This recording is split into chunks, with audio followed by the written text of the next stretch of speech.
किसी भी देश, वर्ग, समुदाय की पहचान उसकी सांस्कृतिक विरासत होती है और हमारे रीति रिवाज, हमारी परंपराएं, हमारा जीवन, सामाजिक व्यवस्था का जो ताना बाना है वो सांस्कृतिक परिवेश में ही समाया रहता है। लोकगीत, लोक गाथाएं, लोक परंपराएं संस्कृति के ऐसे अभिन्न अंग हैं जो इसको जोड़ते हैं और इसको बनाए रखते हैं। अगर हम देखें जो हमारे सांस्कृतिक आदर्श पुरुष हैं, मर्यादा पुरुषोत्तम श्री राम, उनकी कथा जो सर्वप्रथम महर्षि वाल्मीकि ने लिखी, उसके बाद तुलसी रामायण के रूप में उसका सर्वाधिक लोकप्रियता के साथ प्रचलन आज भी है। अलग अलग देशों ने, अलग अलग संस्कृतियों ने भी रामायण की इस कथा को अपनाया और अपनी संस्कृति के साथ जोड़ा।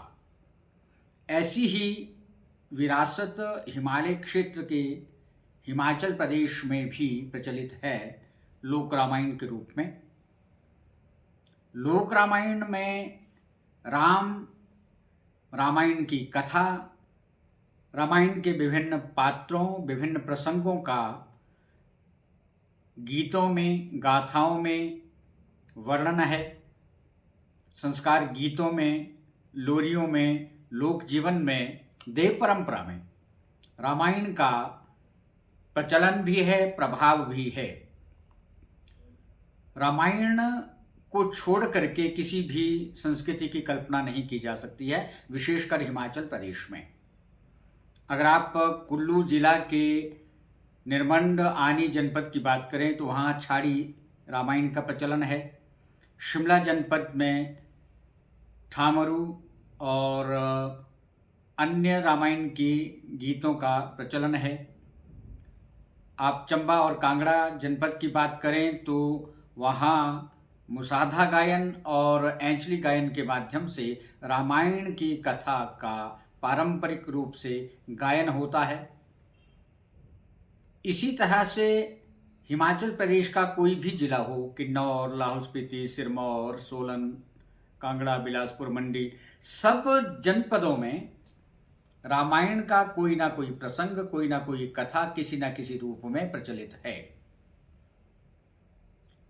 रामायण की मूल कथा का परिवर्धन हमें तुलसी रामायण में देखने को मिलता है, अन्य रामायणों में मिलता है, जहाँ कुछ प्रसंग अलग अलग तरह से वर्णित हुए हैं।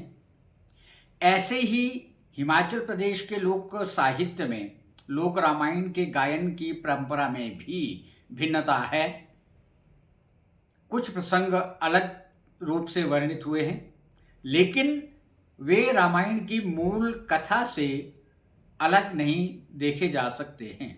उनका मूल वाल्मीकि रामायण से ही प्रारंभ होकर के सब ओर फैलता है, विस्तृत होता है। तो हिमाचल प्रदेश में वैष्णव परंपरा का भी अपना एक महत्वपूर्ण इतिहास रहा है। चंबा में लक्ष्मी नारायण मंदिर,